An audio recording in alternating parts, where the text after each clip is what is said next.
हस्तरेखा विज्ञान में आपको हाथ की रेखाओं के जरिए अपने भविष्य की बहुत सी जानकारी प्राप्त हो जाती है, जैसे विवाह, कैरियर, आयु, संतान आदि। आइए जानते हैं कहाँ होती है हथेली पर संतान रेखा और कैसे संकेत देती है यह रेखाएं।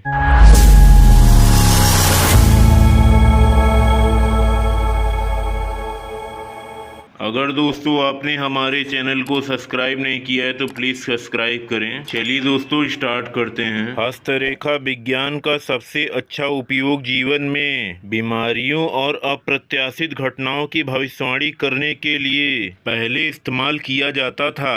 हस्तरेखा विज्ञान में आपको हाथ की रेखाओं के जरिए अपने भविष्य की बहुत सी जानकारी प्राप्त हो जाती है, जैसे कि विवाह, कैरियर, आयु, संतान आदि। हर नवविवाहित दंपति की तमन्ना होती है कि उनको जल्द ही संतान की प्राप्ति हो। किसी भी ज्योतिषी से नवविवाहितों का पूछे जाने वाला पहला प्रश्न संतान के बारे में ही होता है। आपको इन सभी सवालों के जवाब जन्म कुंडली के अतिरिक्त हस्तरेखाओं से भी मिलेगा। आइए जानते हैं कि कहाँ होती है हथेली पर संतान रेखा और कैसे संकेत देती है ये रेखाएं। सामुद्रिक शास्त्र के अनुसार हथेली में कनिष्ठिका उंगली के मूल में बुद्ध पर्वत पर ऊपर की ओर स्थित रेखा को संतान रेखा कहा जाता है। यह रेखा स्पष्ट होनी चाहिए। आपके हाथ में जितनी संतान रेखा होगी भविष्य में आपको उतने ही बच्चे होंगे। संतान का विचार शुक्र पर्वत पर स्थित रेखाओं से भी किया जाता है।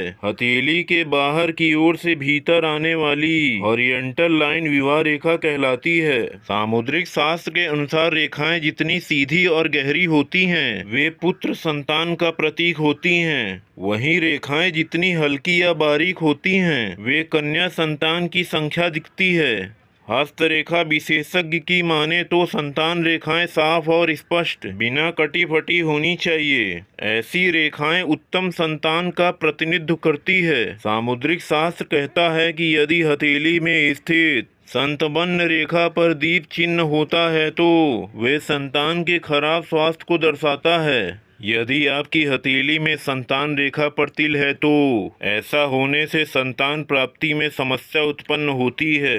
यदि आपकी हथेली में संतान रेखा कटी फटी है तो संतान सुख प्राप्त नहीं होता है। सामुद्रिक शास्त्र के अनुसार हथेली में जो संतान रेखाएं स्थित है वो नीचे से ऊपर जाता है, और यदि यह अंत में जाकर दो भागों में विभक्त हो जाती है तो संतान को भारी संकट का सामना करना पड़ सकता है।